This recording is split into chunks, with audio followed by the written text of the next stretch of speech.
Good evening, everyone, and thank you for tuning in right now. Getting a little bit of the technical stuff worked out. No matter how many times you try it out, it seems that every time you go live, something goes wrong. And so we're getting those little quirks out of the way, and we should be good to go here in just a second. And I see State Representative Ramon Romero has just joined us, and I'm so appreciative that he was able to stop by. And my good friend Courtney Miller, an attorney, wonderful attorney in the DFW era, Sister Ella Burton, Como First Missionary Baptist Church. My church has always supported me. I see you, Representative Romero. Man, you look good. How are you feeling, Guy? You're muted. I'm good, Ella. I'm good. Great, I am great. I'm hiding out, but I'm not hiding where I can't be found. Put it that way. I know that's right. You know, they always like to brag about their flag to come and take it. I say, well, come and get me. If you really need me, come and get me. You know, I'm not running from anybody. We've done some good things in Washington, but you know, now we just need to make sure the rest of the Democrats down in Austin hold the line. And if they can hold the line, we're going to do some incredible things in the next couple of months. That's good. Thank We're you for certainly asking, not Ella. here to out you. Good to see you. Yeah. Great. Well, great. As y'all know, this time last year, on August the 18th, early in the morning hours, I was able to complete what was a 200-mile walk to Austin to bring attention to the need for bettering police and community relations through reform. The effort was called Walk for Reform, but I do want to let people know some of the background that went into it, the people who were involved and participated, just a lot of things that people didn't know. And to let you know what's happened since then, we're going to look back, we're going to look forward, and we're going to try to hopefully let you know what you can do to continue to make Texas a better place, and hopefully Texas will be the example for the rest of the nation and make the United States a better place through common sense police reforms that better police and community relations. What we found out and what we know is this: you can't have scared police officers and you can't have scared citizens. That's just not a good combination.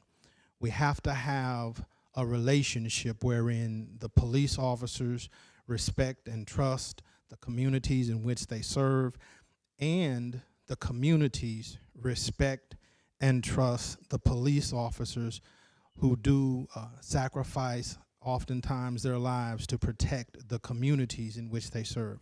And so with that, I'm going to give you a brief little bit of background, and then certainly want to get Representative Romero an opportunity to speak, as his time right now is very valuable. This all started as a group of attorneys who just believed that our country and our state can do better. And in that group of attorneys, myself, Courtney, who's on with us right now, Nikki Chrisman Green, Kobe Warren, Sarah Vargas, all of whom will be joining us at some time this evening. But we just sat down and said we can do better. And because a lot of us practice criminal defense, we're privy to a lot of videos, offense reports, and things that the average everyday citizen doesn't see. And that paints a picture for us as to where policing could be better in a lot of areas, because we've all sworn to protect the Constitution, and contrary to popular belief, you know, criminal defense attorneys are the first line of defense to the Constitution. And so during that time period, my mother had passed earlier in 2020 on April 17th of 2020. And I was asking myself, what can I do to just better utilize my skill set? And marching down at City Hall, I didn't think was the best way to utilize my skill set. And so as my spirit kind of harkened back to the civil rights movement era, I've had an opportunity to walk across the Edmund Pettus Bridge as a TCU student. And we know about the 50-mile march that they made then. And my spirit said that, you know, that surely if they can walk 50 miles during that time period, that I should be able to walk 200 miles given today's technology, today's way of hydrating and the new shoes and everything that we have. And I see Representative Jasmine Crockett is also coming in. We're certainly going to acknowledge her and give her an opportunity to speak. But so as attorneys, we knew that we didn't want to just come out and just throw anything out there. We wanted to come up with reform efforts that would be realistic. We read laws, we read legislation, we read the various codes, and so we know that a lot of things we have to start with data-driven ideas and concepts and proven concepts that should at least garner a look-see when it comes to bettering police and community relations. So we wanted to focus on 3 areas. That's recruiting, and the next area is just daily encounters with citizens and police officers, and the third and the final area was establishing a culture of accountability. And so we sat down, and we all knew that, you know, as attorneys, you know, what we had to come up with had to make sense. And so there are things that we use every day in the criminal justice system called a TRAS, which is Texas Risk Assessment. It's a tool that's used by probation officers to determine how well a probationer will do, or how good of a candidate someone is for probation for a judge to look at and make a determination. And so one of the things right off the bat was, okay, well, let's figure out who were the academics that put that study together. And that study ended up being based off the ORAS, which came out of Ohio and the University of Cincinnati. Well, we tracked down the people, the actual professors who did it, called them up. Hey, can you come up with an assessment tool to help municipalities and various peace officer schools identify who are the best candidates to be police officers and who bring up red flags? And they were excited. They contacted us back and said, yeah, we can do that kind of research. We have people already doing it. And we came up with a lot of different ideas that we all took down to Austin in hopes that the governor would at least say hello and listen to what we had to say. And in an odd way, it came to fruition. A lot of the things and the concepts that we talked about were recently enacted, and it was done kind of quietly. But to that extent, I do want to recognize Representative Jasmine Crockett. We've recognized Representative Ramon Romero. Representative Crockett, if you would, how are you this evening? I am doing just fine. Thank you so much. And I do thank you for participating and joining in. You've been at the forefront of police reform. Would you just kind of give us an update on how that effort has been, and what areas were we successful in, and what areas do we still need to support you and other people who are like-minded?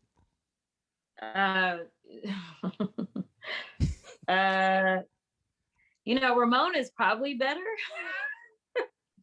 on this, you know, so as someone who does criminal defense work and civil rights work, there's a number of things that I wanted to accomplish. Number one, I wanted to minimize the number of contacts that law enforcement have with individuals in general, because if we can minimize the number of contacts, then hopefully we can minimize many of the tragedies that we are continually seeing, especially in Black and Brown communities. So one of my bills was that I filed would have disallowed the arrest of anyone who was accused of a nonviolent misdemeanor, even a Class A or Class B. So if you've got a theft, if you've got anything other than something violent and it's a misdemeanor, we oftentimes see, especially as it relates to the bail system, that someone may take a plea because they just don't have the money, or like what we saw in Collin County, where we lost someone in the jail who was being arrested for possession of marijuana, right? Like that just doesn't make sense. Or the number of people that have even been exposed to COVID, just kind of just keeping it present with what's going on today. So that was one of the bills that I wanted to get at least heard. We didn't get anywhere on that bill because it was sent to Homeland. Homeland was a majority Republican committee. It was headed up by the only Black man that is a member of the Republican Party in the Texas House. And that's also where the George Floyd Act went. That's also where John went. That's also where many of the bills that I filed around, like I filed a projectile bill so that law enforcement would not be able to use quote unquote less than lethal projectiles that we saw that were maiming people, killing people, permanently injuring them as they protested. So I filed that bill, but sadly enough, with that chair and the makeup of that committee, it was almost impossible to get anything out. The only thing that came out was the Botham Jean Act. We have been told that they would never let a bill out with George Floyd's name on it.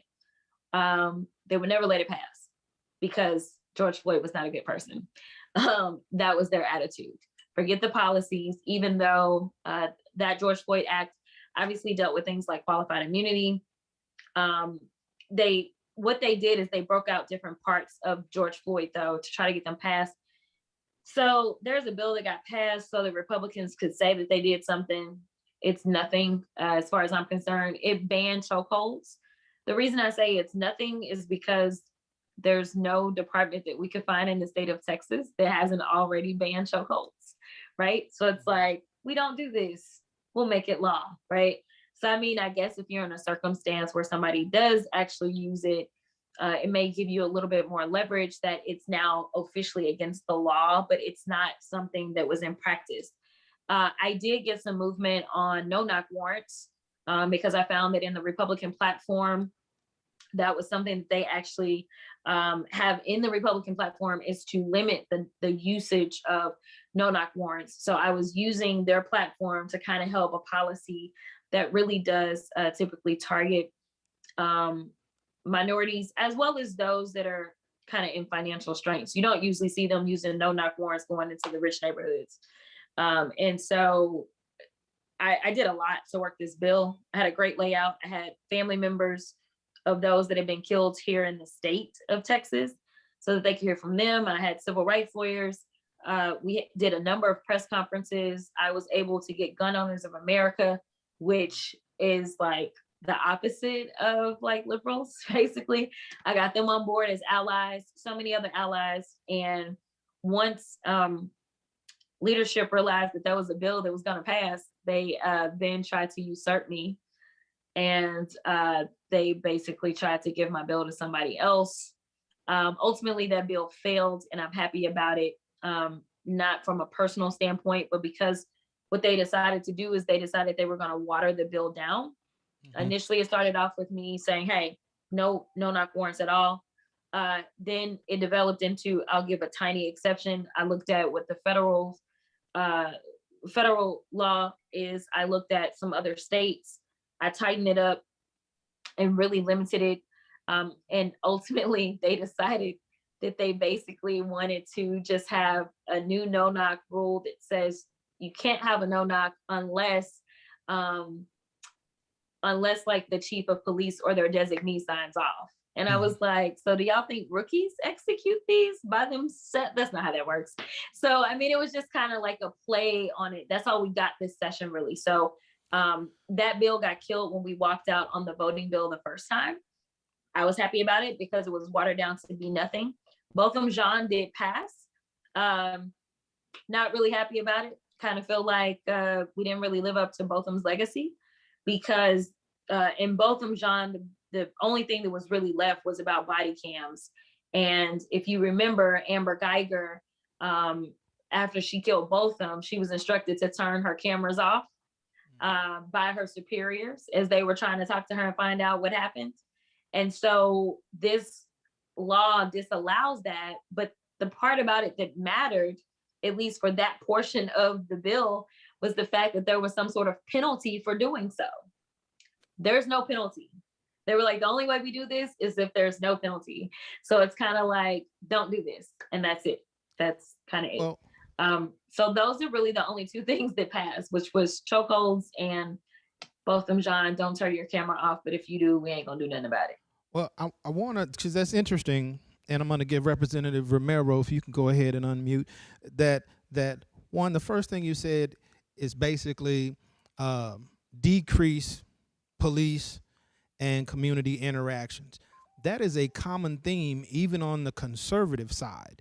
The Texas organization Right on Crime, or, is one of the things that they advocate is stop messing with people over little stuff. This is coming from the conservative side. Right on Crime, it's on their website. Stop messing with people over little stuff, i.e. let people live. And it's also interesting that people on the right didn't want to name an act after George Floyd when it was Governor Abbott himself who at George Floyd's funeral stated, it's time for us to have a George Floyd Act. And so if it was good enough for him to say then, as the leader of that party in Texas, for them to say, nah, he wasn't a good enough person is really interesting to me. So Representative Romero, if you would, please. Yeah. You know what I told Jasmine Crockett? Because she said she's good when she introduced herself. I always tell her she's fabulous. Because she has been probably the most fabulous freshman member in the legislature this year, because she got my vote for Freshman Democrat of the Year. She is incredible, not by what she says, but how she commands respect on the House floor. No question. And I've just been with her for the last almost 50 days now in Washington, and being able to watch her on TV. And I'll tell you, I cannot remember a freshman member coming in and being so ready to take over the way she has. And I think you can tell by the kind of bills that she had. But what I tell her is like, welcome to the House of Smoke and Mirrors. Because that's really what we deal with right now with the control of the House. And I think you're a witness to this, Leon, in that the governor can say something such as, he's ready to talk about George Floyd, but not ready to act on George Floyd. But then he'll be able to claim some of the bills and saying these are the reforms that were made. And Jasmine just pointed out so eloquently that they may, on paper, read as though major reforms, but they're not. So, the bills that you pointed out, Leon, yes, they do ban chokeholds. They also say that an officer should intervene. They also say that an officer, TCOL, that is the Texas Combined Law Enforcement, is to create those standards and make sure that there's at least 40 hours of training every year. So yes, those are changes. And I'll let you criminal defense lawyers tell me how those things are actually applied. But yeah, they look good on paper. Also, what looks good on paper, and the other bill that you pointed out, Leon, I think it was 3159. My wife is a mental health professional, so there's no question that I believe in mental health therapy, and no question that I know that there's some folks with undiagnosed conditions that potentially are, supposedly protecting our streets at this time. And there's a great need to get those folks not only before mental health professionals, but get them before mental health professionals in a way that they feel safe. Because every time I've talked to a law enforcement officer, they say they don't want to get those services because then they'll be frowned upon as though there's they have something wrong with them. So following that bill and ensuring that officers are getting those resources, because it does say that you should document how many hours how much time they took off, making sure that they're still getting paid. Those are going to be really important to follow them down the line. And I think without another thing that needs to be brought up is one of our colleagues did file the second look bill, which looks at a lot of the kids. You know, Leon, I think you and I were both, you know, products of the 90s when a lot of young kids ended up committing some crimes that I'm sure they regret and ended up with lifetime sentences. But, you know, they were 14, 15, 16 years old, and they're still sitting in a cell, never had a life. You know, this bill would have allowed them to have, you know, at least been able to have an opportunity for parole prior to reaching that life sentence. And unfortunately, the governor vetoed that bill. So, look, we've got a lot of work to do. And, you know, people like you, Leon, that continue to shine the light on sort of the hypocrisy. And just know that people like myself, and certainly incredible talents like Jasmine Crockett, are there to call it out like they see it. Because I will tell you, she pulls no punches. I'm going to call a spade, and she's been doing it since the day she arrived. And I'm honored to have her by my side.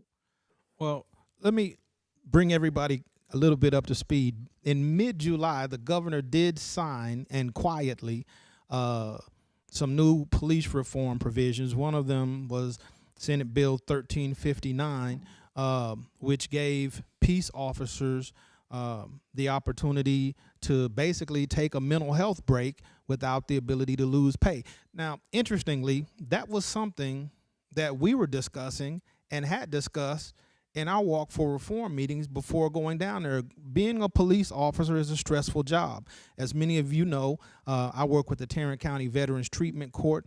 Our veterans can suffer from PTSD, and so can our police officers. You know, you just see some things sometimes and go through some things sometimes that could lead you to have PTSD. You could go from a shooting or go from a crime scene where there's a mass killing or children are thrown from a car, and your very next call could be loud music with a bunch of 8th grade girls at a swimming pool party, and you're just not in the right frame of mind to get that done. And so what we're looking at really in this regard was these police officers can now, you know, take mental health breaks. And when I was talking to various police officers and so forth, they were telling me that I was, you know, one of the questions, how often do they have to have psychological evaluations?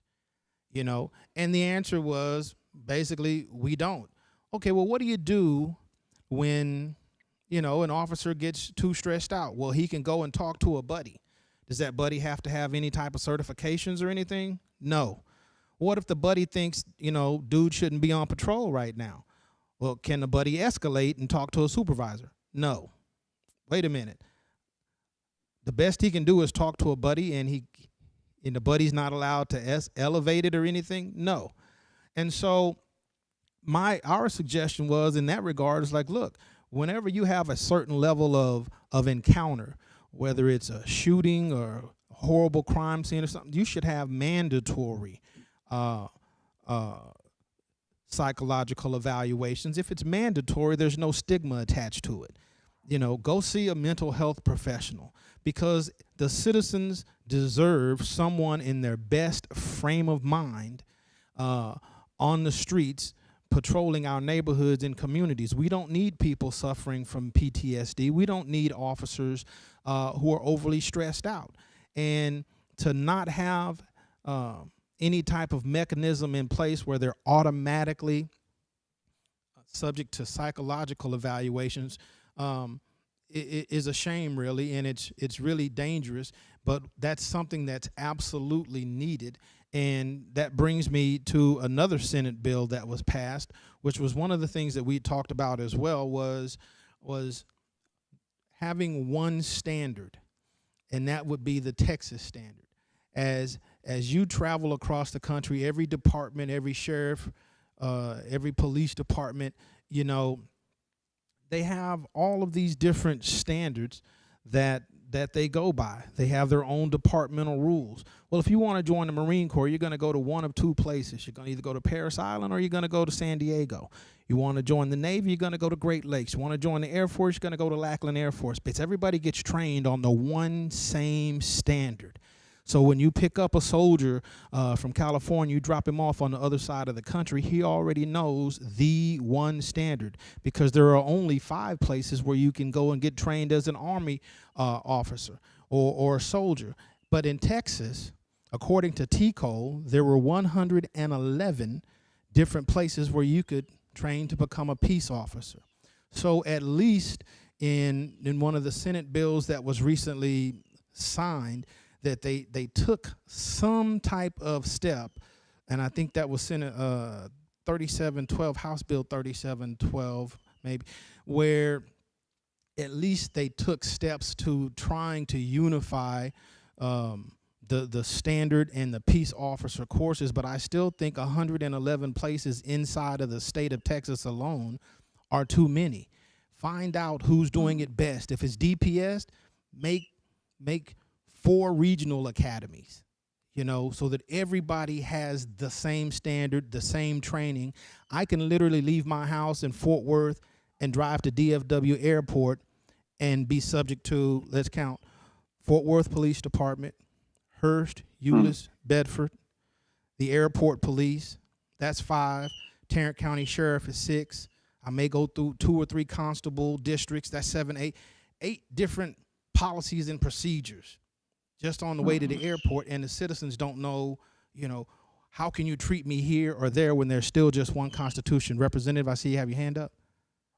Yeah, I just wanted to add to your points on mental health earlier. One of the issues we're still trying to work through, a lot of folks don't know this, but when someone goes to get mental health treatment, unless they're paying cash, if they're using insurance, insurance requires a diagnosis. And a lot of officers and others are afraid of a diagnosis that may affect their job status. And on top of that, one of the things you might want to touch on, Leon, is crisis intervention teams. And that really should be something that, while the governor was trying to take homeless folks off the street, he's really, in supporting the folks in blue, he should be looking at how he can support the funding of crisis intervention teams more often. So when those law enforcement officers are going out to deal with some of the folks on the street who in a lot of cases are more likely to have mental health disorders, they can be prepared and not overreact to someone that might just be short on their meds for that day, and they certainly don't belong just going right back in our county jails. So crisis intervention teams, we actually filed a bill as well that would have assessed what was going on around the state, very similar to what.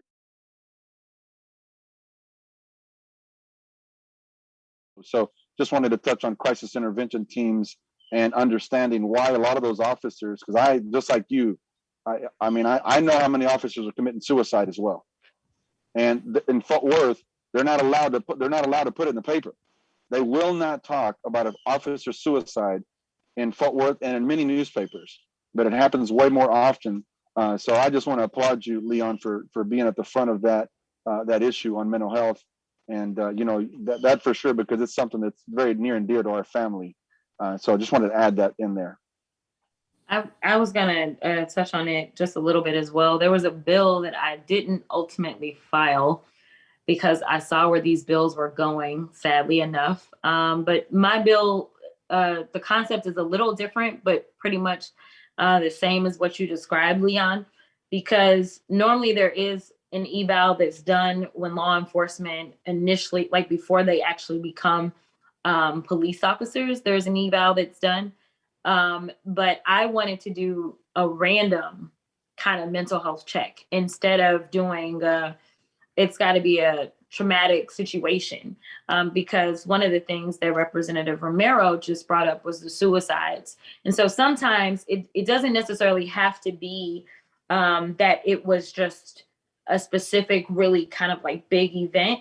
It could be just the combination of everything that's going on along with life. So the statistics show a high rate of divorce, a high rate of sometimes physical abuse, domestic abuse with partners. And we've seen the suicides as well as the murder suicides happen as well. So I thought that we should do random checks, just like we do when it comes to drugs, a lot of times, and just have someone kind of checking in. But one of my issues was the committee it was going to go to. The other issue was I didn't know where we were going to stand with funding. And so one of the things that I kept hearing was don't give unfunded mandates, no unfunded mandates. And coming in, we didn't know what we were looking at as far as our money, because obviously we had shut down, or the governor had shut down the economy. That was when he was okay with shutdowns and okay with masks, but that's a whole other issue. So, but I'd love to work with you if you have some additional kind of thoughts about that. But for me, it's a random deal that I want to do, and then everybody, you don't know when it's coming, and hopefully they can catch if there's something kind of special that's going on that maybe nobody else knows about. Well, one thing I can certainly tell you is that we have a litany of ideas that we believe are worth some thought and effort. Something as simple as do a joint PSA with the Texas Department of Public Safety and the Texas Criminal Defense Lawyers President on what you can and can't do during a traffic stop. Senator Royce West asked a long time ago on one of his Facebook chats, should we have something in law that says, when you should have to get out of a vehicle, when you shouldn't, those kind of things. But a general PSA, not just from the peace officer side, but from a defense attorney, yes, this is the law. This is what, one, it lets citizens know what their rights are. Two, it lets police officers know that citizens have been educated and they know what they can and can't do. Something simple as that. And I noticed the two terms that, because in doing this, we spoke with police chiefs, police officers, because you have to talk to those people to get information and to understand what exactly is going on from their side. And that's where we were learned the terms gypsy cops and zombie cops. And this is an area that we think that should get a lot of focus. Representative Crockett, the area of Chapter 143. I had police chiefs tell me, Leon, it's so hard for me when I want to fire someone that in doing so, when I get ready to fire that person, give me justice, I'm having to, if y'all will give me just a second. Well, I think I have to pay to upgrade real quick. So let me get that situated. You want to do it from right here? What do you need to do?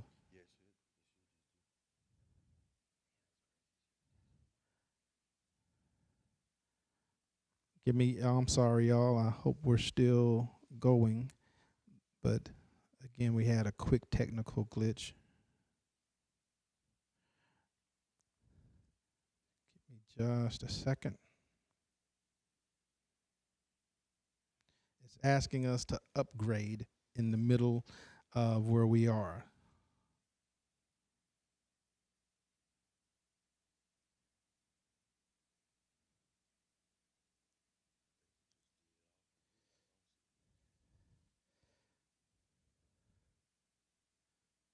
Nothing's going on?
Recording in progress.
Okay.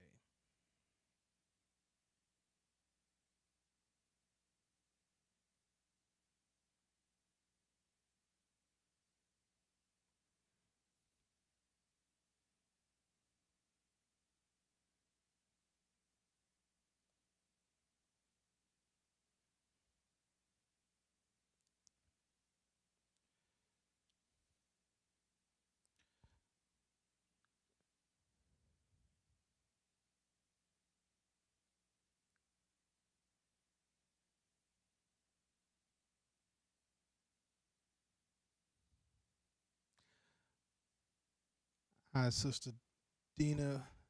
We had a technical difficulty and everything stopped.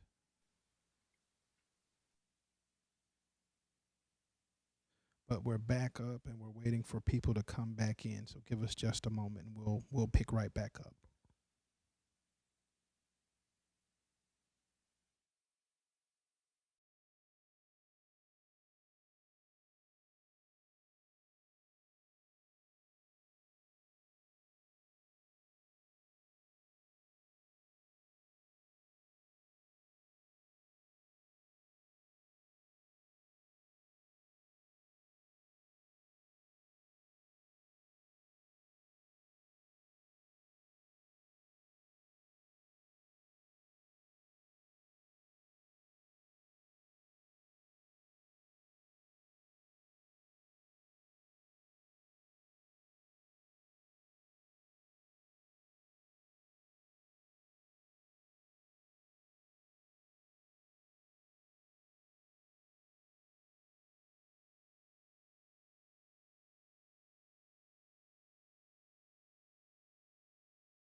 we're starting to get people back in again. We're sorry about that technical glitch, and we certainly thank Representative Ramon Romero and Jasmine Crockett for coming in and enlightening us. Hopefully they'll be able to jump back on.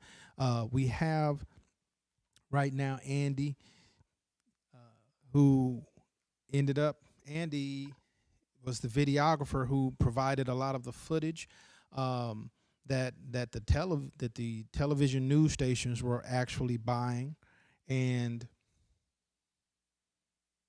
we just wanted to give him an opportunity to give some of his insight as to what took place.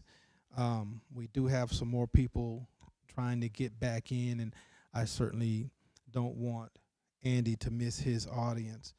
But so we'll give it a few more minutes, and then if we lost the majority of our folk, Andy, I still want you to be able to talk, because this is recorded, and so we'll be able to put it up on the website and still give people an opportunity to hear from you and your unique perspective on what took place, and we'll go from there. So let's just wait a few more minutes, and then we'll pick back up.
Hey, Sarah. Hey, Nikki.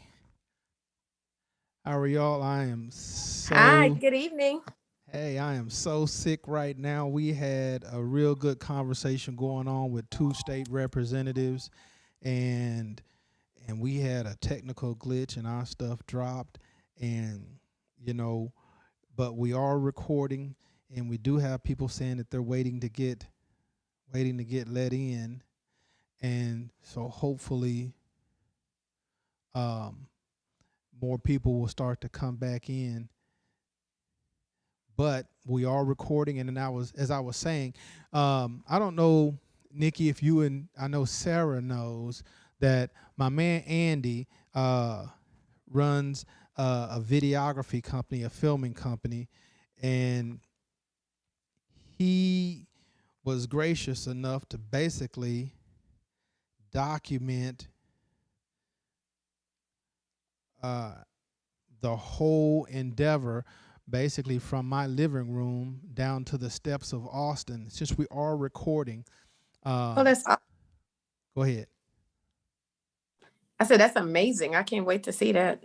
Yes, so he had all of the footage. He probably caught some stuff that I didn't see. But as we were discussing some stuff earlier, when you start talking to people about what went on while we were on the road, it's just so funny of the different memories and the different things that stuck out to people. So I want to give Andy a chance to just talk about his experience in following us for 200 miles over the course of 8 days, and just kind of give a little behind the scenes insight, if you would, Andy.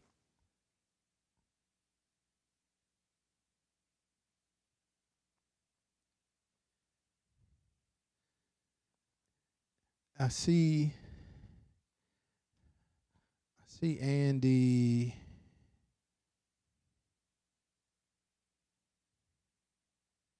I see he's there, but he was walking around a little bit earlier, so we'll wait for him to come back.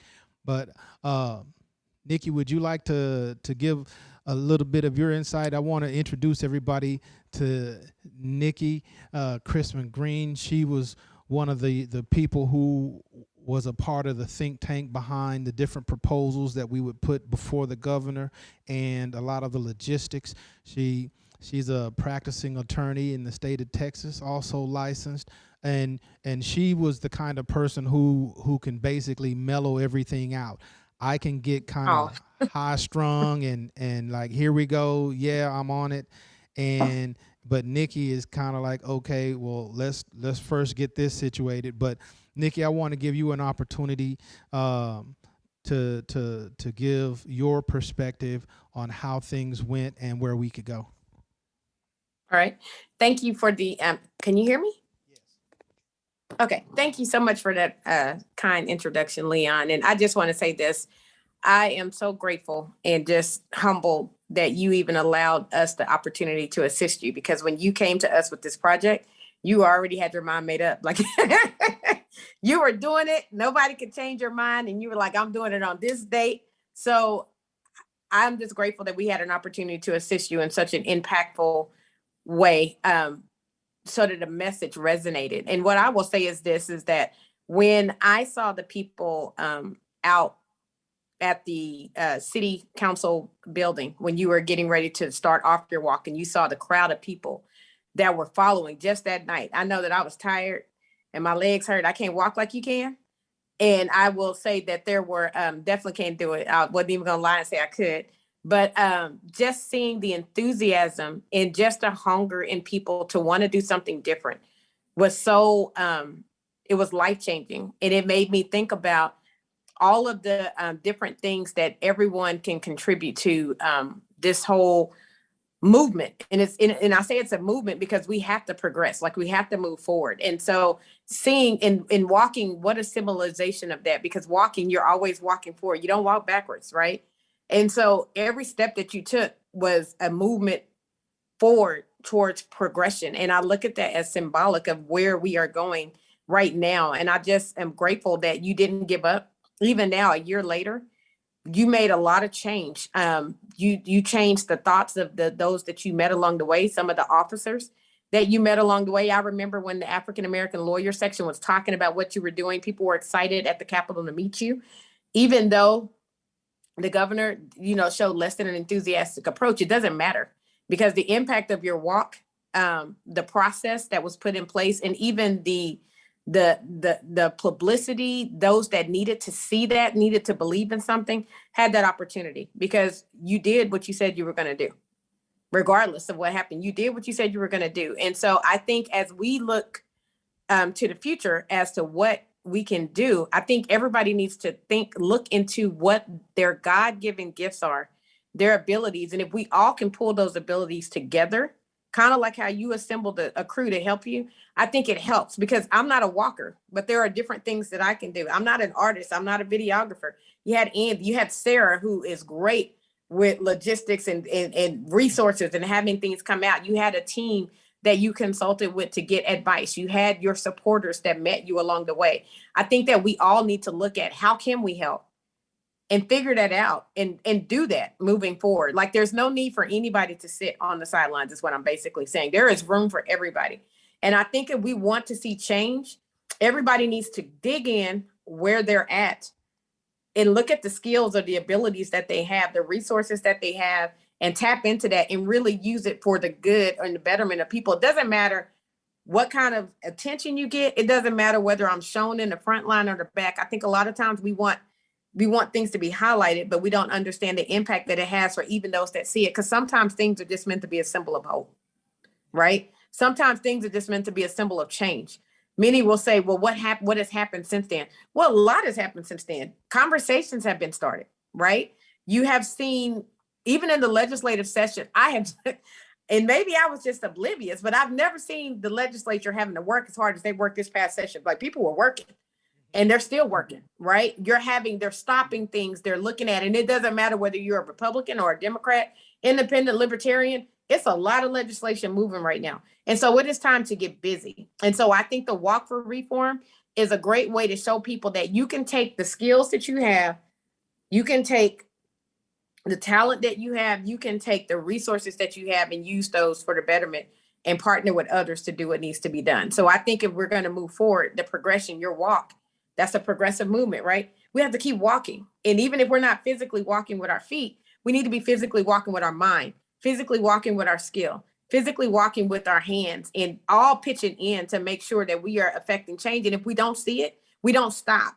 You don't go back to status quo. The marches have stopped, right? The protests have stopped, but the movement is still there. When I say movement, I'm not just talking about criminal justice reform. I'm talking about voting rights. I'm talking about being able to voice your opinion on critical race theory, being able to talk about all of the different legislation that's going forward that has an impact on our daily lives. There's so much for us to get involved in. It doesn't have to be in just one corner. And so I say all that to say this, your walk to me showed progression. And I think that's why I was so attracted to it. It was unique. It was different. And it really steered something in me because I said, I'm looking at this individual that's given up time off work.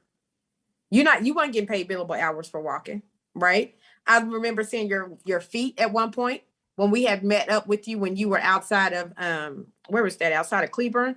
I remember looking at your feet, and me and Sarah was like, "You need to sew." It was like, "Are you serious, Leon? Like your foot looked like Incredible Hulk." And you were like, "No, I'm gonna keep going." I was just like, Sarah, I was like, "He's crazy," because you were you are determined. And so I look at that, and I'm excited to know somebody like that put aside every single thing. Like, you didn't care about what people said, what people thought, what the end result was. You were like, I'm doing this because this is what I've been told to do. And if we all did that, think of all the change in what we could, how we could impact society and just impact some of these laws that are being made, impact the voices of those that are not being heard, the minority. It goes a long way. And so I say all that to say thank you, like I said, for allowing me to participate in the backside and just allow me to help you. I really am grateful for that opportunity, and it really opened up my eyes. And I'm excited about the change and what we see going forward. Well, first of all, thank you for that. But like I said, I consider this a team and a team effort. And it kind of reminds me of the Loonies, or not the Loonies, but the rap group. I was gonna say, which one am I? Yeah, but when they came out of St. Louis, Nelly and those groups, is that the Loonies? But but they knew. Space Jam?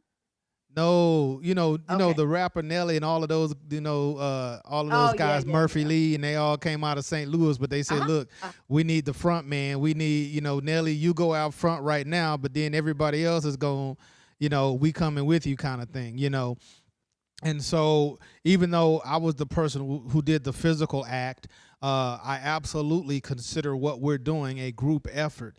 And another person in that group, like you mentioned, was Sister Sarah. If you're yin, she's yang, because Sarah is, 6'2" of competitive fire. Oh my gosh. D1 or not D1, but collegiate level basketball. And so Fire. where Nikki says calm down, Sarah says now let's go. No. And Press on the gas. yes, and so I really appreciated that. And Sarah is one of the magnificent seven that walked all the way with us down to the hotel on that very first night. She came and delivered stuff down the road. And Sarah has been more of a right hand to me in a lot of regards that she realizes. And I absolutely want to give Sarah an opportunity to kind of let you know how things went from her perspective, and if she has any particular memories that stood out. And I sure hate y'all. We had Representative Jasmine Crockett, Representative Ramon Romero on giving great information, and then our stuff glitched out, but it's being recorded, and we're gonna make sure that that portion of, and even our conversations here get put up so that everyone can see. So Sarah, if you would please go ahead, let us know from your perspective, you know, how things went, and just any memories or anything you want to say about what we're doing. Well, first, I would like to say thank you, Leon, for even trusting me to be a part of this team. I think it takes a lot to put, you know, the amount of trust that you put in me, and I'm just a baby lawyer at this time. Last year I had just got licensed. So thank you for that. And thank you for all you did on this walk, not only, you know, for the people of Fort Worth, but people of Texas, and really people all over this country that desperately need this reform. I think you're definitely accurate. I'm more the press on the gas type of person, step on necks, and Nikki is definitely the articulate person. So I'll keep it short because Nikki said a lot of great things and what she said. But I mean, I think what sticks out to me the most is every day tracking you and being like, he's really going to Austin. He's really putting these miles in. And I'll never forget, there was a reporter that asked me, she was like, you know, off the record, is he really like starting at each place? And is he really going back at the starting point, walking each mile? And I was like, girl, first of all, don't question Leon. Second of all, yes, I'm watching him. He is going back to the exact, if not further back, starting point than he was supposed to be at. So, I mean, it was just amazing to see really it all come together. And from the beginning, as Nikki said, you were so clear in your vision. You knew exactly what the end goal was. And that doesn't happen often. And I feel like that was definitely something that was put on your heart by God. So it's good to be a part of something of that magnitude, not just because of the effect it had, but to see that you were really touched by doing this. This was not something that you just woke up one day and were like, yeah, we're going to walk to Austin. This was a mission that God gave to you and you fulfilled it.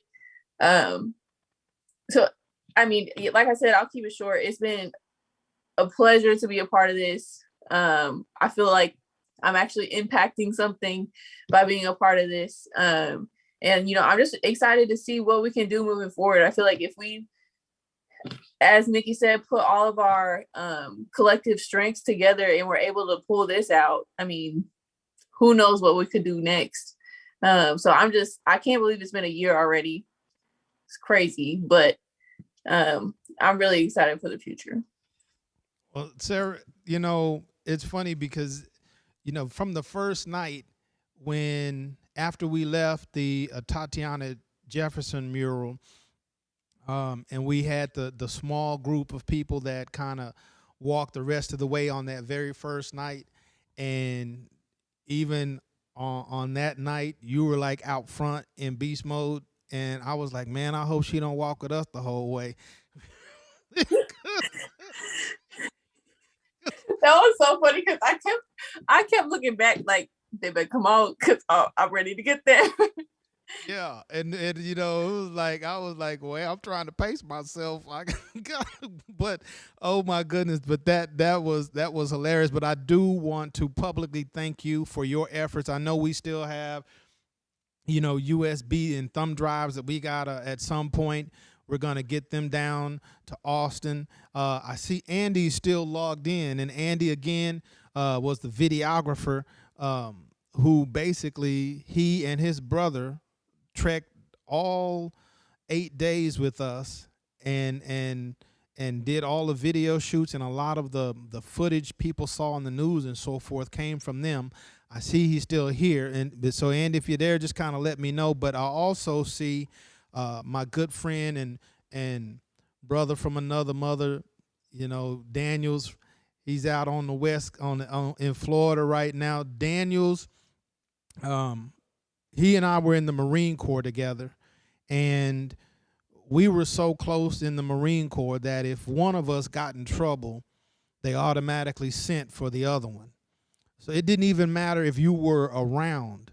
at one point something happened on the base at Camp Pendleton, and I was up in 29 Palms, a couple of 100 miles away, and they said Daniel was in trouble or did something. They said go get Reed, and but it was one of those situations where it was like, you know, he never gave me up on nothing, and I never gave him up on anything. And so when I called him and told him what I was wanting to do, and that I needed a safety driver, somebody to go with me and follow behind me, you know, for 200 miles, he just said, I got one date I got to knock out, and after that, I'm good and I'm on the way. And so, Dan, if you would share any particular memories that you have about what we did, and, you know, and if you have any impressions about our efforts, please share that with everybody as well.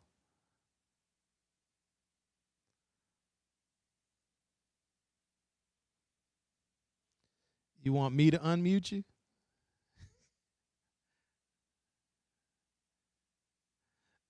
Okay, let me see if we can get you unmuted from this end. If you're on the phone, it should be in the bottom left-hand corner. You might have to tap your screen and it'll come up with the little microphone button. There you go. Boy, you looking What would you do real without old. me? You looking real old right now and just lost a lot of cool. But Come on, Daniels. All right. now you done Hold on. went pitch black. I gotta turn on some lights in the house now.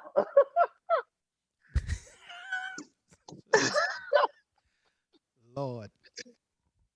Okay.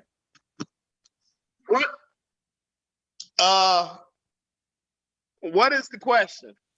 Well, I just want share, if you would, you know, just Okay. anything that jumps out at you from the 8 days that we were on the road together. Anything, you know, just let people know what went on behind the scenes and what you think about what we're trying to do. Okay. When you asked me to do this with you, I was all in from the beginning. As soon as you told me and you said, "Hey, I need you." You know our relationship. So I told you I got one date. I got to do this date, and then after that, I'm all yours. Then we got on the track. That's what I'm gonna call it. And you started getting threatening messages, be it from your business phone, social media, and then you came to me and you was like, "Hey, you know, you can get off this wagon right now and go home and be safe." And I was like, "Really?" I said it was a wonderful cause, and whatever I could do to add to this, I was on. And then you know, when we was in our 20s, man, we grew up together. Come on now. Hey, like they say, hey, I don't care what the bad boys said in the movies, we did it first. We ride together, we die together. So I was on. I think it was a historical moment, and I did my little part, even though, you know, I'm not a front runner. So thank you. I hope this starts the ball rolling to be something better for our society, because we need this. We can't live in America doing the same things that they've been doing, and everybody's saying, "Oh, it was okay. It's all right. He just complaining." We can't. Next. Well, I want people to know, and thank you for saying that, Dan, because this is an effort, you know, East Coast to West Coast, North to South. But tell people maybe a little something from the road that they may not have seen or know about. Like the Okay. time I almost got a heat stroke when you drove off and left me. I couldn't find you. It was parts of the road that I couldn't find. Either I had to wait till you got a certain point and then pull out in front of you, but I didn't want you out of my sight. You know, it was a rough drive, and it was more mental than it was physical, because I was like, I was worried about you, because when you wasn't in my sight and I didn't know what was going on, it was like, and then the road got bad where I couldn't drive on the side of the road because it was kind of, you know, it's hard to drive a RV and then it's tilting. It was the worst drive on the planet.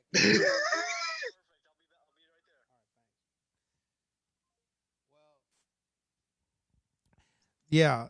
So we're between Grandview and Itasca, and the roads were like super thin, you know, one lane each way. And it happened to be like, I think, the hottest day of the summer.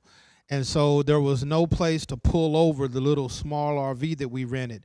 And so he went up ahead of me, and and and at some point I was just like, okay, I'm through. And you know, so I always had my cell phone with me, and I was like, okay, Dan, you know, I'm tired, or I need to use the restroom, or you know, dogs, you know, there are a lot of times where dogs got after me, and I would have to call Dan up. Hey, Dan, can you come, you know, drive between me and the dogs, you know, just so that so that I wouldn't get bitten. But there are also occasions where you know, where just a couple of other things. I see Andy's back. Andy, if you would, if you're there, go ahead and let me know. I saw something change on yours. I do want to give you an opportunity to speak. But on 2 occasions, we got stopped by police, you know. Oh, yeah. And so we, you know, the second time we got stopped, the guy was like, I guess he thought we were like in a lover's quarrel or something. He's, you know, he came up, stopped Dan, asked Dan what was going on, and that, you know, pulled up to me, asked me if we were having an argument, and I got out and decided to walk. You know?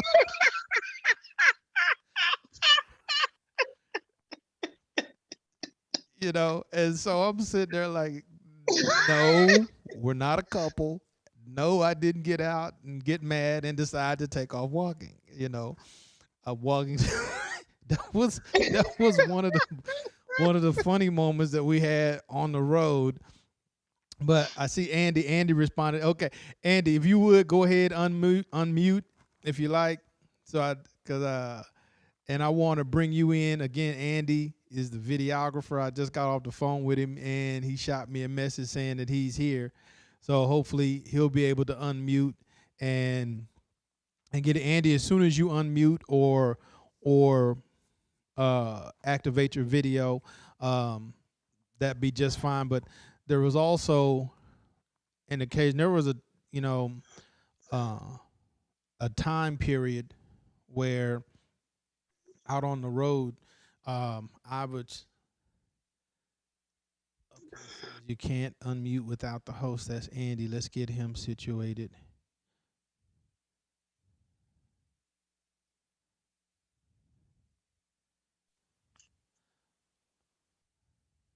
Okay, and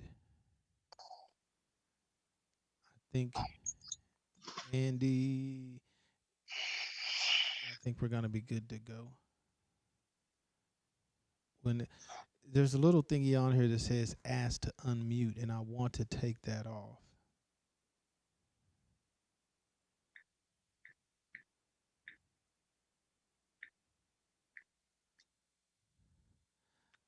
So, okay, so Andy, are you Leon? able to unmute? Yes, You might have to. Are you on your laptop? yes. On the side, there should be like a participants tab. That says what? There should be like a participants tab. You Right. should have the list of everybody, and you should be able to like hover over Andy's name, and it should give you the option to unmute him. Well, I see it says ask to unmute, and there we go. So, Andy, can you unmute now? And start your video now.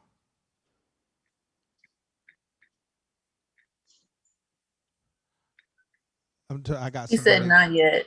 I got somebody coming to help. How do I get that off, man? That ask to unmute. That. How do I get that off? I've been clicking it and it ain't nothing going nowhere.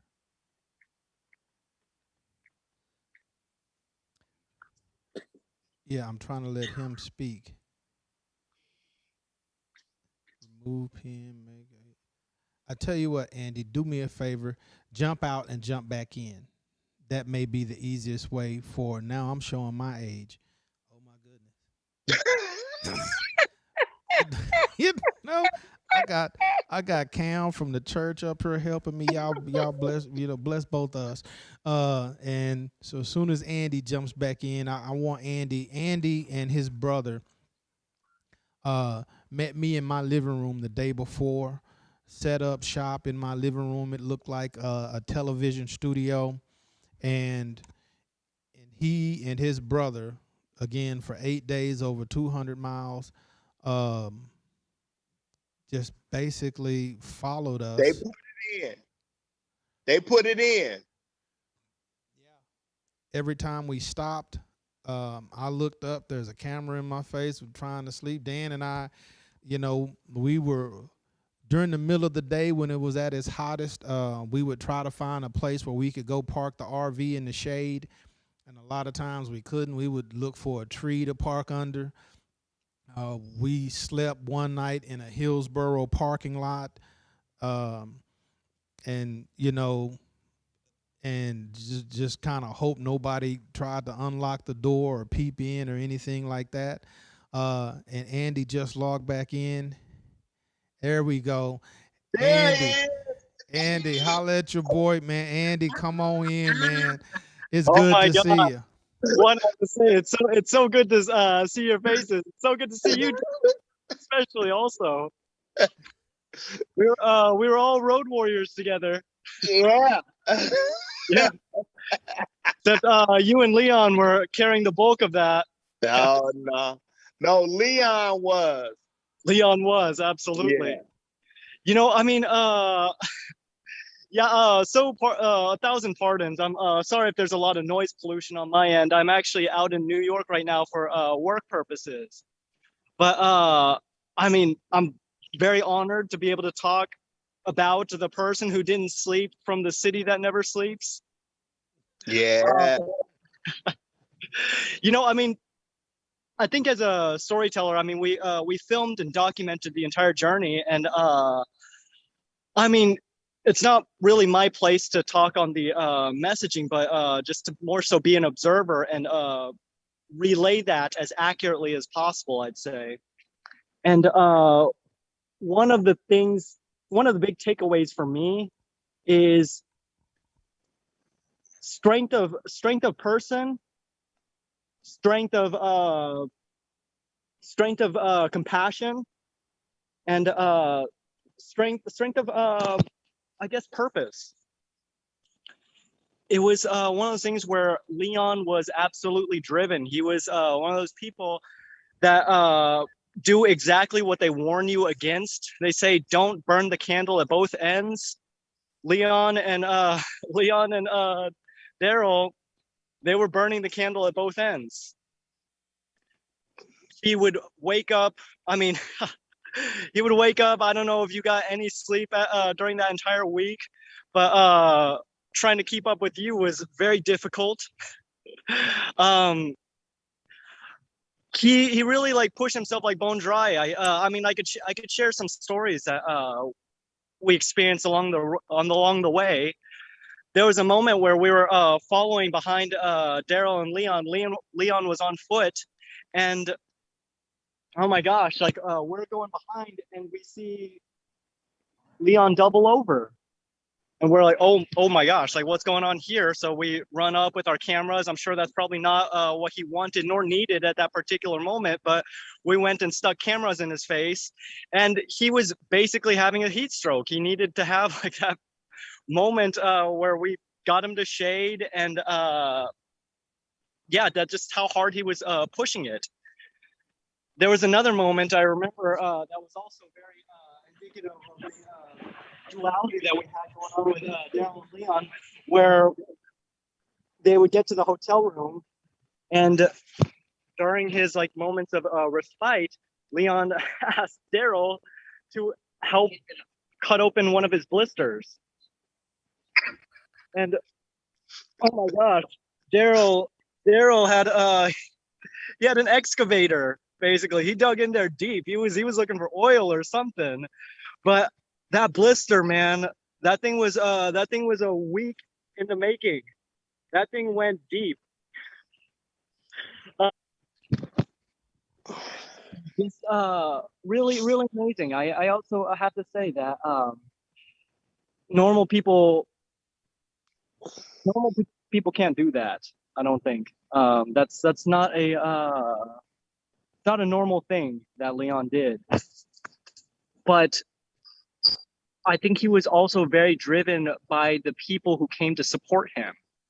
There were moments where I saw Leon, and we talked to Leon as he was doing this, and he was saying, "Hey, I think I'm gonna call it. I think I need to rest. I need to take this moment."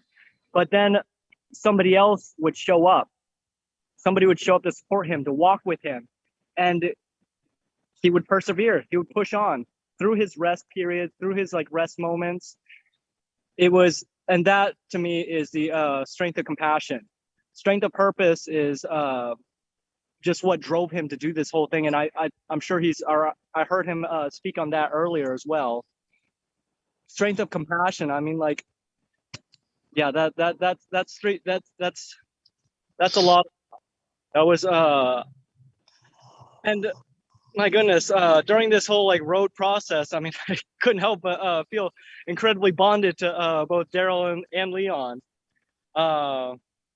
It was a struggle, and it was not a struggle for naught either. Yeah.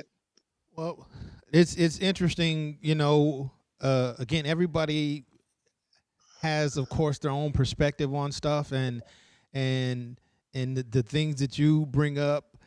You know, the blister ended up being about the size of a quarter Right.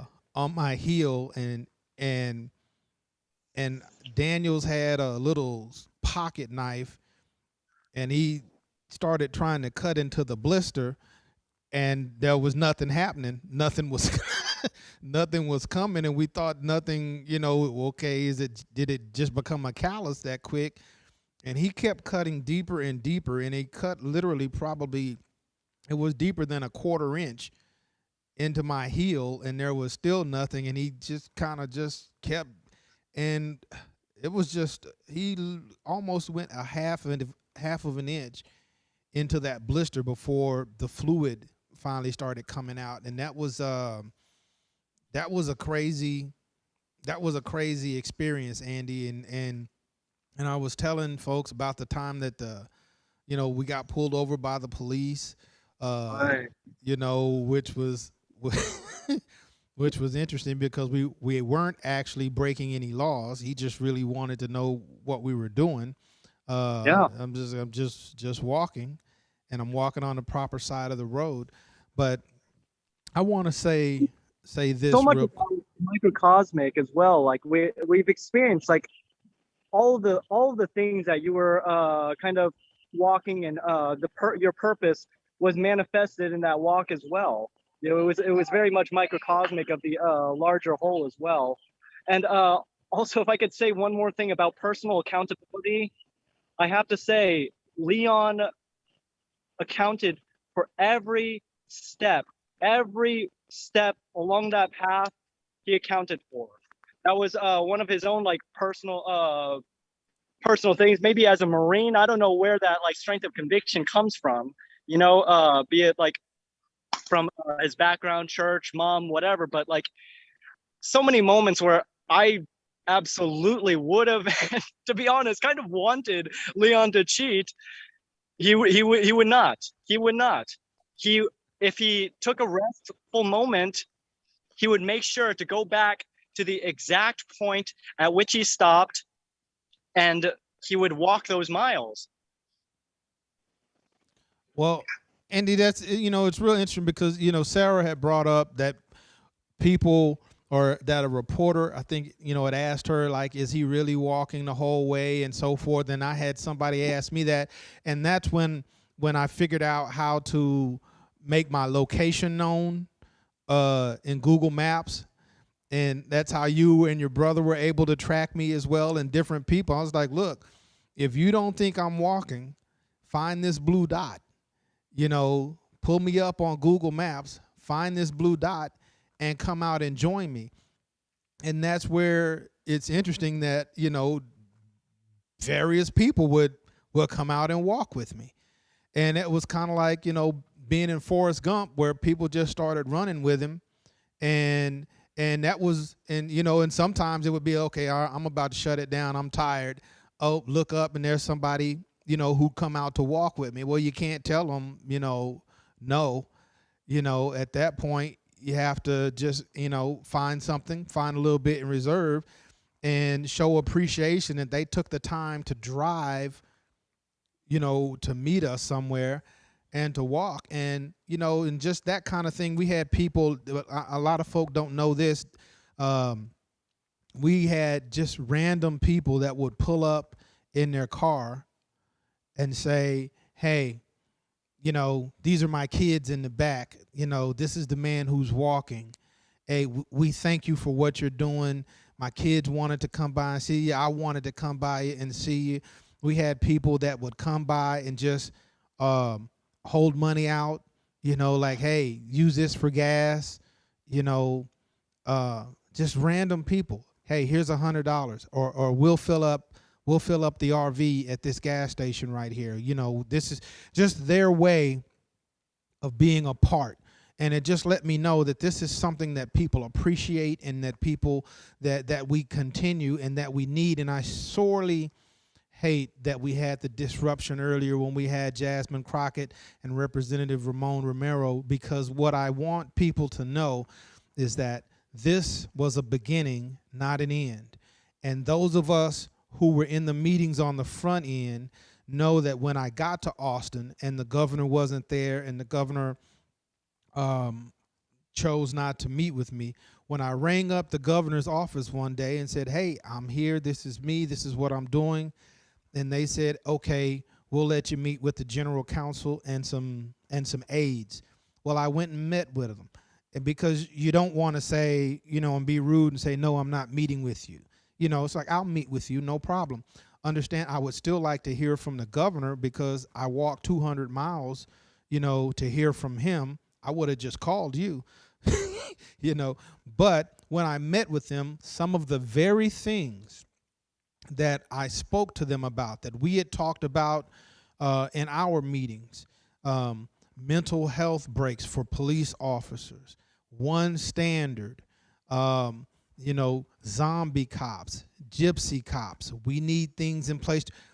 A lot of those things got quietly signed into legislation by Governor Abbott, quietly, using the same verbiage that we started up here. Now that, as I spoke on earlier, it means one of two things. Let's say the governor did basically say, hey, we're using some of his ideas. You know, use them, put them in our people's hands, write them up, and let's get them in because they're safe. Okay, well, that means that we're on the right thought process pattern, and that the things and the ideas that we've come up with do have merit. On the other hand, let's assume that the governor had nothing to do, or that was they totally disregarded the meeting that they had with me, and they just so happened to come up with some of the very same reforms that we had talked about. Well, again, that means that we're of the same and like mind, that we're coming up with ideas that are worth looking into. So whether you got the idea from us or whether you didn't get the idea from us and we both had the same idea, it tells us that you should at least pay attention to or look into some of the other ideas and concepts that we came up with, because they too may have merit. And we didn't approach it from an aspect of we're all knowing and this is the kind of, lean on us. No, we take advice and listen to anybody. Again, 2 police chiefs in Hewitt, Texas, and in Temple, Texas, came out to meet with us. And the conversations weren't, I know this and I know that. It was, Chief, what can we do to help you do your job better and in a manner that makes it easier for you and builds trust, as a police chief? Chief, tell me what you think. What message do you want me to convey to the governor? And I've spoken with other police chiefs, not those 2, but those 2 came out and met with me on the road because I walked through their towns, and I'm definitely appreciative of that fact. And so we've talked to different people, and what I want people to know is that the ideas that we took down there did produce fruit. And what I want to do for everyone else that's still involved, that's still listening, and when we put this on the website, I want you to know that small groups of people can still make a difference. And we're going to continue to put forth ideas, concepts, and information that's designed to help us bridge the gap between police and the communities in which they serve. And it's just so apropos that I heard the other day that, when you break down the word community, it's really 2 words: common unity. And that just really struck my spirit. Common unity is what we're all trying to achieve. And even though the steps that the governor did take, they're small, but I had another lawyer friend, and his name just happened to be Andy as well. He said, Leon, you didn't get to Austin in 1 step. You took a bunch of little ones, but you got there. And so I want to encourage all of those who pushed with Walk for Reform, Nikki, Sarah, Kobe, Andy, Daryl, and other people listening, that you can achieve the goal. You can get to the goal by taking little steps. And so we've gotten little steps. Representative Jasmine Crockett has shown an interest in hey, get me more, let me know some of your information. I apologize for not having the website up so that we can have a lot of the information out there for peer review, so that they can get to it and they can access it. COVID's taken a big hit on all of us, but we still want to get down to Austin at some point and go to each and every state representative and each and every senator and give them a thumb drive with information so that that person can look at it on their own time and look at ways that, hey, this we may not be able to do, but we can do these 3 things, or let's at least look at them, because questions often lead to answers. And that's one thing that I'm big on, as a student. If you're trying to learn something, if you're trying to understand something, question it. Question a lot of stuff, because questions can lead to answers. And so I'm not going to keep everybody. It's 5 minutes till 8. We had a glitch. But we did have State Representative Romero on and Crockett on. We're going to get them information. Congressman Mark Vesey was going to try to get in, but of course he's busy in D.C. I was hoping he would be able to sneak in to give us a national perspective on what's going on with reform there. And again, they're still talking about chokeholds. If for those who weren't in when Representative Crockett was on, I agree with her when she stated, who cares about your banning chokeholds? No police department in the state of Texas, she said, allowed chokeholds anyway. George Floyd wasn't even killed by a chokehold. Criminal defense attorneys know that the term used in the penal code is impeding someone's breath. So you can sit on someone's back and suffocate them to death, and so she's right in that sense, in that banning chokeholds is just a dog and pony show. And what good is it if you talk about having a duty to intervene if it's not tied to a duty to report? If an officer says, hey man, I had to intervene 4 times with Frank last week, okay, well, did you report it? Because it may be 5 times this week, and that's 5 citizens' lives who could have been affected. But when you have that duty to report, it takes the stigma off of the officer, and the officer's not a snitch anymore and not afraid of getting shunned within the department. The officer is doing what he's supposed to do. He's following the law. Hey, dude, I had to intervene. I have to report it, because that's what the law says, and so at that point, you're not a whistleblower. You're doing what you're supposed to do. So you should always tie a duty to intervene with a duty to report. And so we could go on, and I'm sorry that we had the glitch, but I appreciate everybody. Andy, dude, I love your spirit. And we look forward. We got some. Andy's gonna chop up some videos for us. He may be able to get the footage of the excavator, going full Raiders of the Lost Ark into that blister,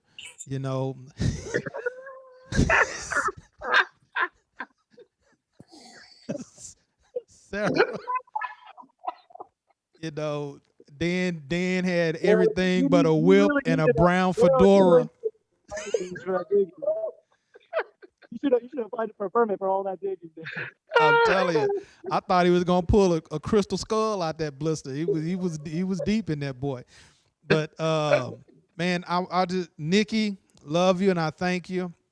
Sarah, all love and I thank you. We got to get together again. I see Dr. Demetria Campbell is in here. Dina came back in. Y'all, I so sorely.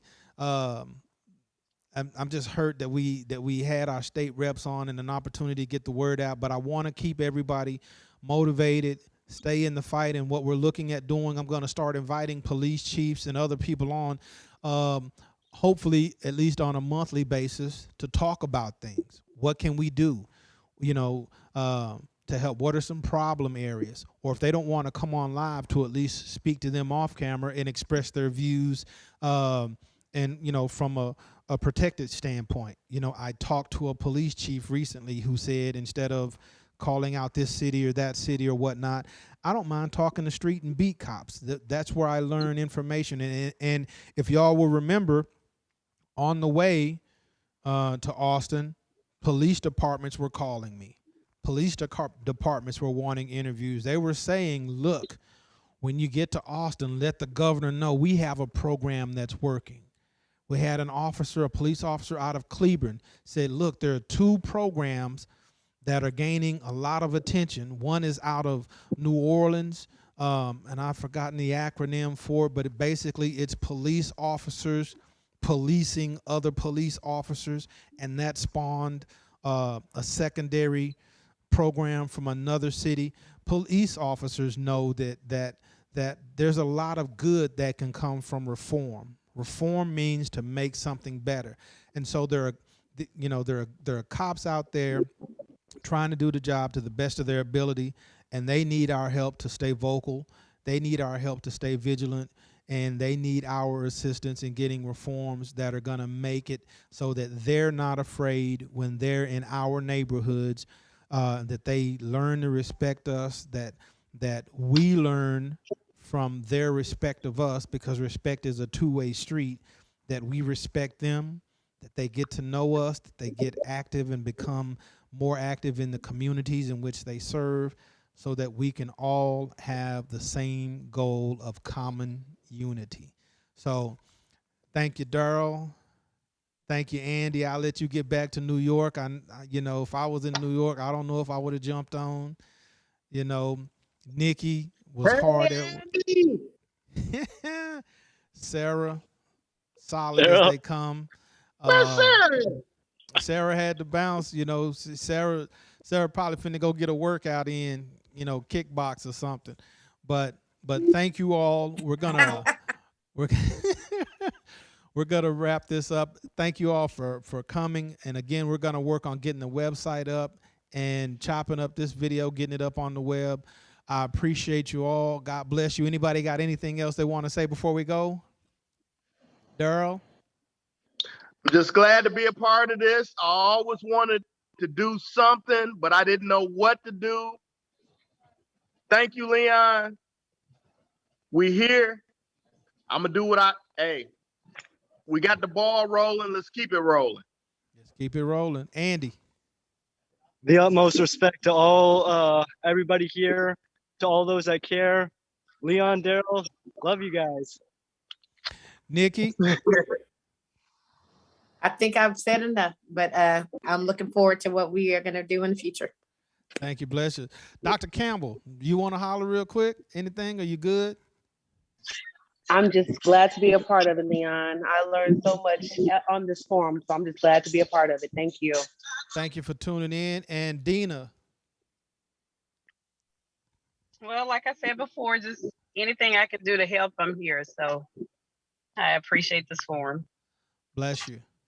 Bless you. I appreciate you all, and we'll look forward, and we'll do it again. We'll get the state reps back again, and we'll just continue to push and do what we do. So God bless you all, and thank you for joining, and good night. Good night. Good night.